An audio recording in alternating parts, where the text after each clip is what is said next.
క్రీస్తునందు సహోదరి సహోదరులారా, ప్రభువైన యేసుక్రీస్తు నామములో హృదయపూర్వక వందనాలండి. ముందుగా ఇంత మంచి సమయాన్ని ఇచ్చిన తండ్రి అయిన దేవునికి ప్రభువైన క్రీస్తు ద్వారా కృతజ్ఞతాస్తుతులు చెల్లిస్తున్నానండి. అందరూ బాగున్నారండి. వాక్యం చదువుకొని ప్రార్థన చేసుకున్న తర్వాత పాటలోకి వెళ్దాం. మత్తయి గారు రాసిన సువార్త 13వ అధ్యాయం 13వ వచనం.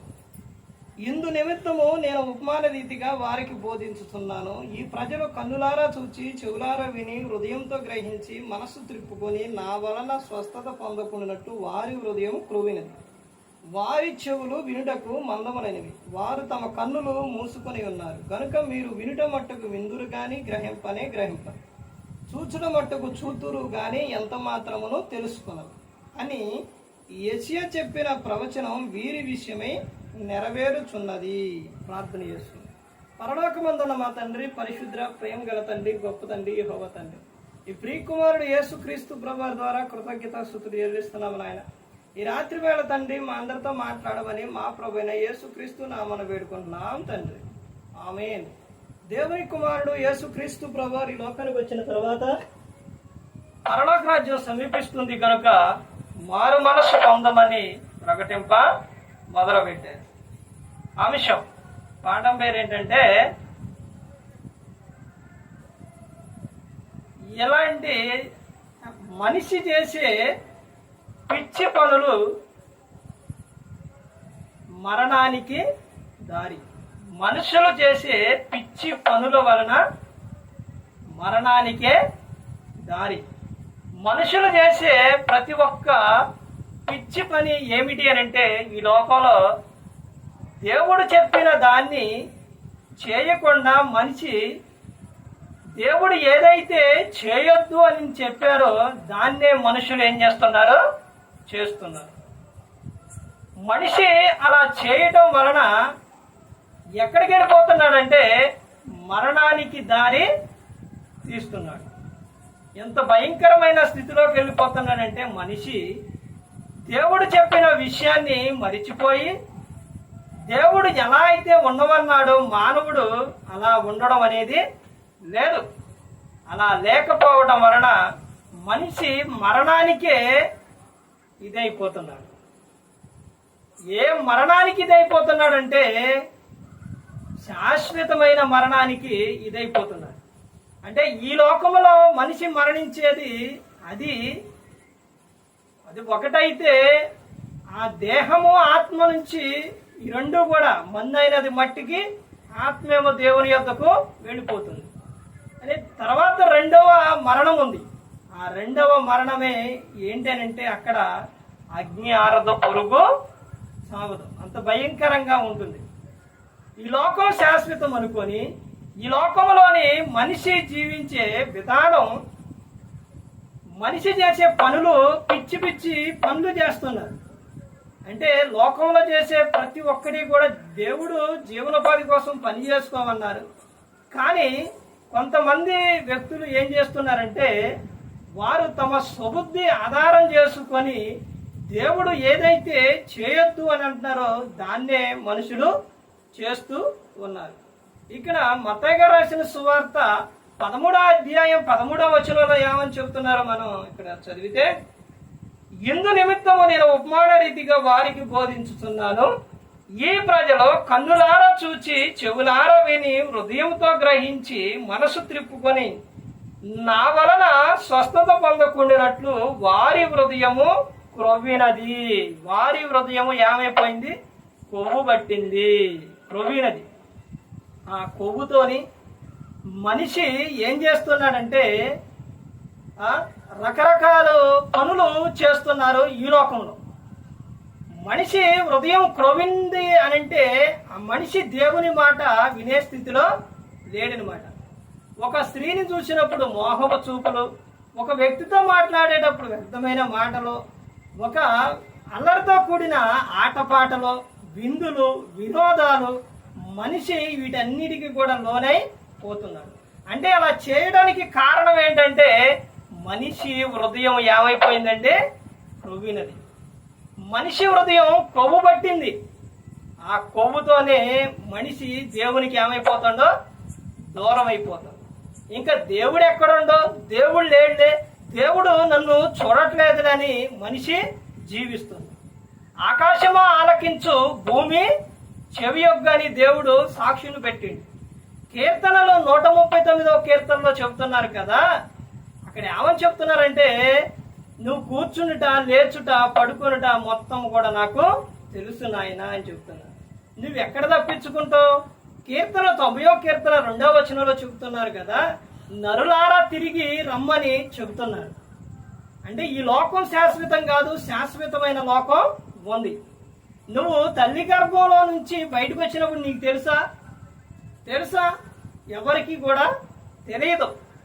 అలాగే నువ్వు మరణించిన తర్వాత కూడా నీకు తెలియదు.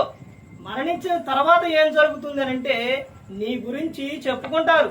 ప్రసంగి 7వ అధ్యాయం 1-2 వచనాల్లో అక్కడే ఉంటుంది. ఎలాంటి బ్రతుకు బ్రతికావో, ఏ విధంగా జీవించావు అన్నది అక్కడ ప్రతి ఒక్కటి కూడా ఉంటుంది. మానవుడు చేసే పిచ్చి పనులకు మానవ జీవితానికి మరణం తెచ్చుకుంటాడు. పాపం వల్ల వచ్చు జీతం ఏంటంటే మరణం. ఆ మరణాన్ని తెచ్చుకొని జీవిత కాలం అంతా కూడా బాధపడుతున్నాడు. దేవుడు చెప్పినట్టు నువ్వు చేయకుండా ఈ లోకంలో నువ్వు జీవిస్తే నీకు ఆనందం ఎక్కడుంటుంది? సంతోషం ఎక్కడుంటుంది? నువ్వు చేసే ఆ పిచ్చి పనులకు ఎంతమంది బాధపడతారంటే నీ కుటుంబం అంతా బాధపడుతుంది. నీ కుటుంబం సమస్యల్లోకి వెళ్ళిపోతుంది, బాధల్లోకి వెళ్ళిపోతుంది. ఆ తర్వాత నువ్వేం చేస్తావంటే ఏడుస్తూ కూర్చుంటావన్నమాట. ఎందుకనంటే దేవుని మాట నువ్వు వినలేదు. దేవుడు సేవకుడి ద్వారా మాట్లాడుతుంటే నువ్వు వినలేదు. వాక్యం ద్వారా దేవుడు మాట్లాడుతుంటే నువ్వు వినలేవు. వ్యక్తుల ద్వారా దేవుడు మాట్లాడుతుంటే నువ్వు వినలేదు. ఎందుకనంటే నీ హృదయం ఎలా ఉంది అనంటే పువ్వు బట్టి ఉందనమాట. తర్వాత ఇంకా ఏమని చెబుతున్నారు చూస్తే, వారి చెవులు వినుటకు మందములైనవి. మనిషి వ్యర్థమైన అన్నీ వింటడం. దేవుని వాక్యం కాడికి వచ్చేసరికి, దేవుని పాటల కాడికి వచ్చేసరికి మనిషి వినడం. ఇప్పుడు చూడండి, మనుషులు ఎన్నెన్ని సౌండ్లు పెట్టుకొని డీజే బాక్సులని ఫంక్షన్లోని ఎక్కడ పడితే అక్కడ పెద్ద సౌండ్లు పెడుతుంటారు. ఎలా సౌండ్, రకరకాల బాక్సులు పెడుతుంటారు. కానీ మనిషి దేవుని వాక్యం వినేసరికి వచ్చేసరికి చెవులు ఏమైపోయినాయి అంట? మూసుకున్నాయంట. చెవులు మూసుకుంటున్నారు. ఎందుకనంటే నిన్ను బ్రతికించేది వాక్యం, నిన్ను కాపాడేది వాక్యం కాబట్టి ఆ వాక్యం నీ చెవుల్లోకి వెళ్లకుండా నువ్వు మూసుకుంటున్నావు. కానీ నీ చెవులు, నీ ధ్వనులు బయట అన్ని వ్యర్థమైనవన్నీ విని నీ జీవితాన్ని పాడు చేసుకుంటావు. కాబట్టి అవన్నీ కూడా వింటావు.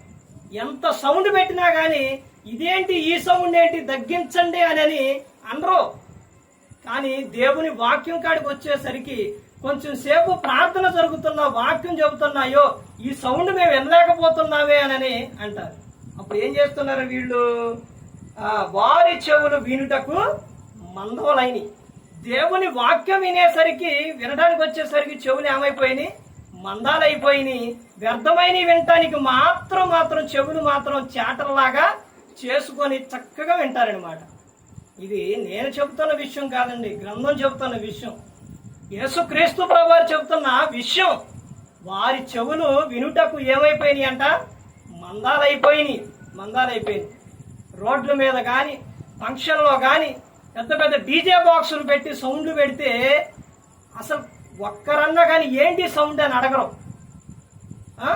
దేవుని పాట పెట్టండి, దేవుని వాక్యం పెట్టండి, అసలు ఇదేంటి సౌండ్, వినలేకపోతున్నాం, ఇదే పిచ్చి, రకరకాలుగా మాట్లాడే వారు కూడా ఉన్నారు.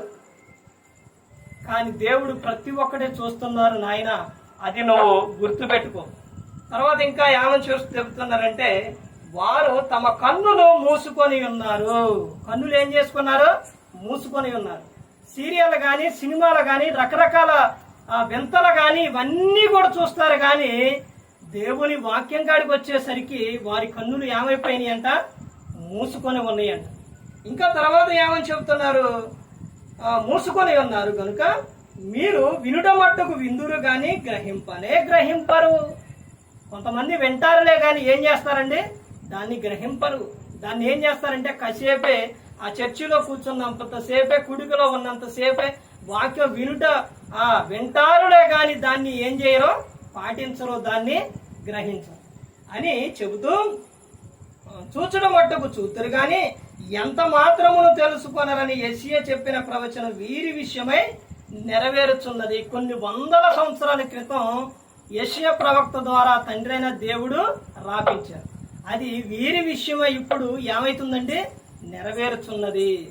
ఏమండి, దేవుడు చెప్పిన మాట ప్రతి ఒక్కటి కూడా నిజమేనండి, నిజమే. మనుషుల్లో ఉన్న క్రియలో ఎలాంటి క్రియలో ఒక్కసారి ఆలోచించారండి. ఎలాంటి మనిషి ఎంత భయంకరమైన విధానంగా ఉన్నాడో చూడండి. ఇంకా చూడండి, అపోస్తలుడైన పౌలు గారు తిమోతికి రాసిన పత్రికలోనే ఇక్కడ చెబుతున్న మనుషులు ఏ విధంగా ఉన్నారో, ఎంత భయంకరమైన స్థితిలో ఉన్నారో ఒకసారి మనం చూస్తే,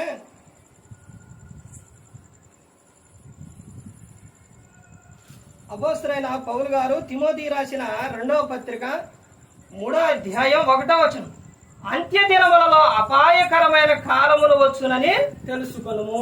అంత్య దినాల్లో ఏమొస్తాయండి? అపాయకరమైన కాలాలు వస్తాయని తెలుసుకో. మనుషులు చూడండి ఎలాంటి వారో. ఎలాగనగా మనుషులు స్వార్థ ప్రియులు, ధనాపేక్షులు, బెంకమలాడువారు, అహంకారులు, దోషకులు, తల్లిదండ్రులకు అవిధేయులు, కృతజ్ఞత లేని వారు, అపవిత్రులు, అనురాగరహితులు, అతి ద్వేషులు, అపవాదకులు, అజితేంద్రియులు, క్రూరులు, సజ్జన ద్వేషులు, ద్రోహులు, మూర్ఖులు, గర్వాంధులు, దేవుని కంటే సుఖానుభావం ఎక్కువగా ప్రేమించువారు, పైకి భక్తి గల వారి వలె ఉండి దాని శక్తిని ఆశ్రయించని వారినై ఉందురు. ఇట్టి వారికి విముఖుడవై ఉండుము అని అపోస్తలుడైన పౌలు గారు యవన ప్రాయంలో ఉన్న తిమోతి గారికి చెబుతున్నారన్నమాట. మాట, తిమోతి, యవనం ఇదిగో అంత్య దినాలు అపాయకరమైన కాలాలు వస్తాయి. మనుషులు ఎలాంటి వారో ఇదిగో నాయన నీకు ముందే చెబుతున్నాను. ఎంత భయంకరమైన విధానంగా మనుషులు ఉంటారంటే అంత భయంకరంగా మనుషులు ఉంటారు. ఇదిగో పైకి భక్తి గలవారి వలె ఉంటారు కానీ లోపల శక్తి అనేది ఉండదు నాయన. ఇట్టి వారికి నువ్వు విముఖుడవై ఉండము అని చెబుతున్నారు. దేవునికి నీ హృదయంలో చోటు ఇవ్వకపోతే దేవుడు నిన్ను భ్రష్టాత్మకు అప్పగించేస్తారండి. నిన్ను దేవుడు భ్రష్టాత్మక అప్పగించేస్తాడు. నువ్వు చేసే పిచ్చి పనుల వలన, పిచ్చి పిచ్చి చాట్లాల వలన నువ్వు దేవునికి దూరం అయిపోయి మరణానికి దగ్గరైపోతావు. దేవుడు నిన్ను భ్రష్టాత్మకు నిన్ను అప్పగిస్తే నీ పరిస్థితి ఎలా ఉంటుందో అపోస్తలుడైన పౌలు గారు చూడండి, రోమీలకు రాసిన పత్రిక ఒక్క విషయం చూసి మనం ముగించుకుందామండి. అపోస్తలుడైన పౌలు గారు రోమీలకు రాసిన పత్రిక 1వ అధ్యాయం 28వ వచనం, మరియు వారు తమ మనసులో దేవునికి నొల్లకపోయిరి గనుక చేయరాని కార్యములు చేయుటకు దేవుడు భ్రష్ట మనసుకు వారిని అప్పగించింది. హృదయంలో దేవునికి చోటు లేకపోతే, నీ హృదయంలో దేవునికి చోటు ఇవ్వకపోతే నిన్ను ఏం చేస్తారండి? దేవుడు భ్రష్ట మనసుకు అప్పగించారు. నిన్ను భ్రష్ట మనసుకు అప్పగించేస్తే నీ పరిస్థితి ఎలా ఉంటుందో తెలుసండి, ఎంత భయంకరంగా ఉంటుందో తెలుసండి. అక్కడే చెబుతున్నారు చూడండి, అట్టి వారు సమస్తమైన దుర్నీతి చేతను, దుష్టత్వము చేతను, లోపము చేతను, ఈర్ష్య చేతను నిండుకొని మత్సరము, నరహత్య, కలహము, కపటము, వైరమైన వాటితో నిండిన వారై కొండెగాండ్లను, అపవాదకులను, దేవద్వేషులను, హింసకులను, అహంకారులను, బింకమలాడు వారును, చెడ్డవాడిని కల్పించు వారును, తల్లిదండ్రులకు అవిధేయులను, అవివేకులను, మాట తప్పు వారును, అనురాగరహితులను, నిర్దయులైనయిరి. ఇట్టి కార్యములను అభ్యసించు వారు మరణమునకు తగిన వారు అను దేవుని న్యాయ విధిని వారు బాగుగా ఎరిగియుండి వాటిని చేయుచున్నారు. ఇది మాత్రమే గాక వాటిని అభ్యసించు వారితో సంతోషముగా సమ్మతించుచున్నారు. చూశారండి, ఎలాంటి కార్యాలు చేస్తారు. తర్వాత ఇలాంటి కార్యాలు చేసే వారితో కొంతమంది ఏం చేస్తారంట, వాటిని ఏం చేస్తున్నారు కింద, ఇది మాత్రమే కాక వాటిని అభ్యసించు వారితో సంతోషముగా సమ్మతిస్తారు. కొండేలు చెప్పే వారితో, అబద్ధాలు ఆడేవాడితో, మోసగాండ్రుతో, ఎలాంటి మాటలు చెప్పే వారంటే చాలా మందికి ఇష్టం. అలాంటి వారితో ఏం చేస్తారు? సంభాషిస్తారు.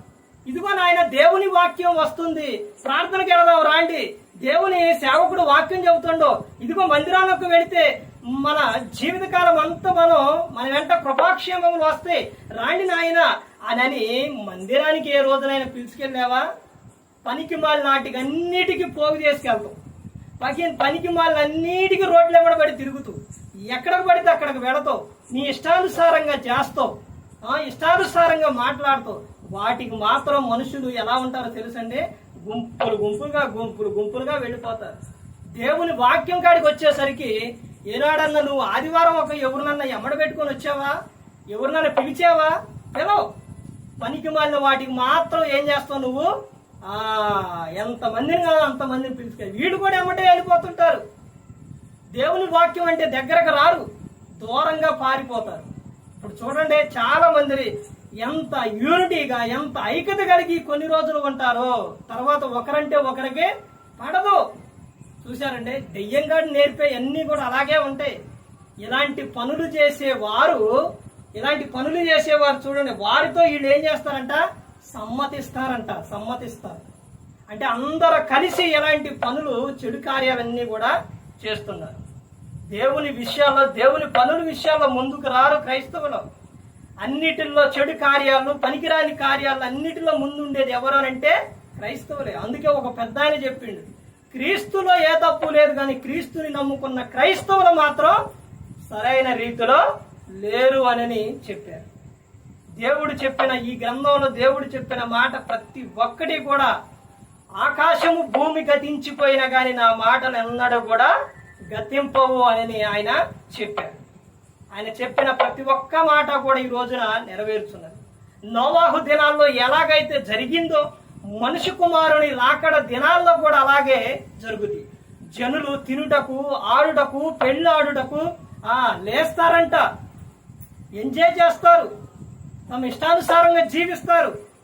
తర్వాత ఈ లోకం విడిచిన తర్వాత ప్రమాదకరమైన ఉన్నది, అక్కడికి వెళ్ళిపోతే అక్కడ అగ్ని ఆరదు, పురుగు చావ. మనుషుడా, జ్ఞాపకం ఉంచుకో, ప్రతి ఒక్కటి తెలుసుకో, ఈ లోకం శాశ్వతం కాదు, శాశ్వతమైన లోకం ఉంది, పరలోకం ఉంది. నువ్వు అక్కడికి వెళ్ళాలి, ఆ పరలోకం చేరాలనే యేసుక్రీస్తు ప్రభువారు ఈ లోకానికి వచ్చి మనందరి కోసం శిలువలో ఆయన మరణించారు. నువ్వు నీ ఇష్టానుసారంగా జీవించి లోకం విడిచిన తర్వాత నరకానికి వెళితే అక్కడ అగ్ని ఆరదో, పురుగు చావదు.